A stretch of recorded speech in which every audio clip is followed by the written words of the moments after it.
Сменяме гуми на това Peugeot. При монтиране на зимните гуми и стягане на болтовете усещаме ето този луфт.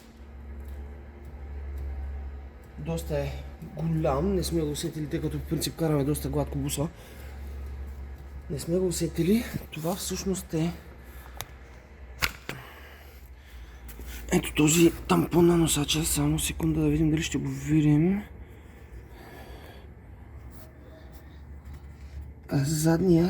Задната част носача, не знам дали се вижда, се движи. Така, трябва да свалим джантата, долния носач и да сменим тампона. Ето какво представляват задните. Също така имаме и предните, които са ето тези, но веднъж сме сменяли задни без предни, тъй като явно по-бавно се разбиват, но тези определено са за смяна. И започваме разглавянето. Свалихме джантата, нека да гледаме точно какво трябва да разглобим. Трябва да разглобим, така това е носача, трябва да разглобим предния край, има гайка и болт. Този край, също отгоре една гайка и отдолу болт. Трябва да махнем биелетката, за да освободим носача. И от долната страна, от долната страна махаме тази гайка на шарнира и я вадим. Най-вероятно е заклинила, понеже самия шарнир е на конус. Трябва да го извадим с инструмент.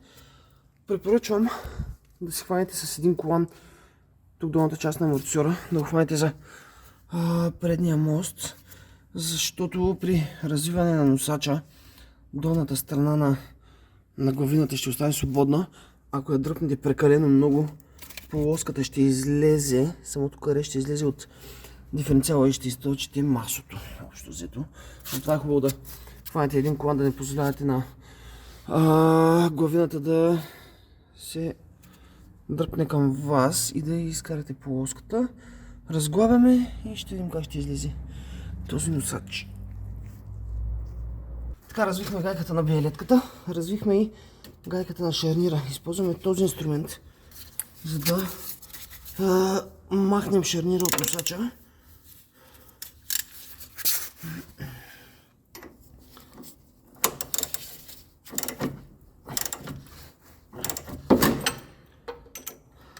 Така, мисля, че освободи. Надигаме полека с крика.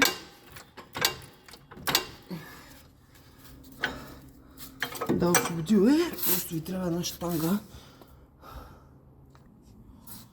с която да успеете да извадите самия носач от шарнира.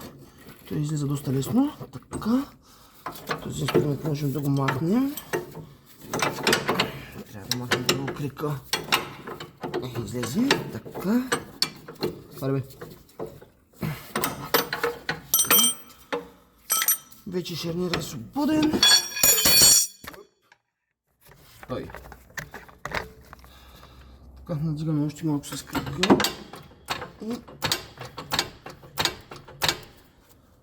И носача. Така, вече можем да извадим шарнира от носача, движи се свободно. Следващото нещо, продължаваме с двата болта, които държат основата на носача. Така, извадихме този болт и този болт. Сега остава да дръпнем носача. Това е биелетката, можем леко да я завъртим. Целта е първо да излезе предния тампон. Така. Леко го изправим и започваме да дърпаме. С леко лашкане. Ето го. Така, внимавате. Пак казвам да не излезе плоската.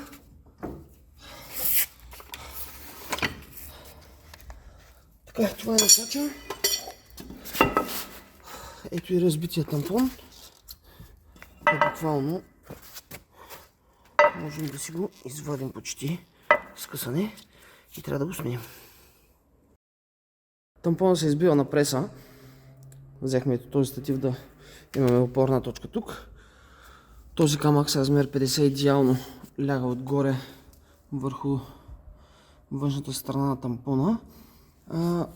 Това нещо всъщност е от външната част на заден лагер на главина на това Рено. Пасва идеално. Натисвате веднъж леко, за да може тампона да изравни с носача. След това хубаво напасите тази долна част, за да може тампона да влезе в него. И започвате да натискате, както виждате вече започна да поддава. Вадите го до край и набивате отново с преста обратно новия тампон. Нещо важно, погледнато от тази позиция тампона, тази част на гумата е по-висока от тази. Тук виждате ето тези два като ръбове седят. Те трябва да сочат надолу. В момента носача не е в положение, в което е на буса. Трябва да го набием ето така. Тази част трябва да е надолу. Също така тампона трябва да е насочен, поне в нашия случай. Тази линия на тампона трябва да сочи към този тампон.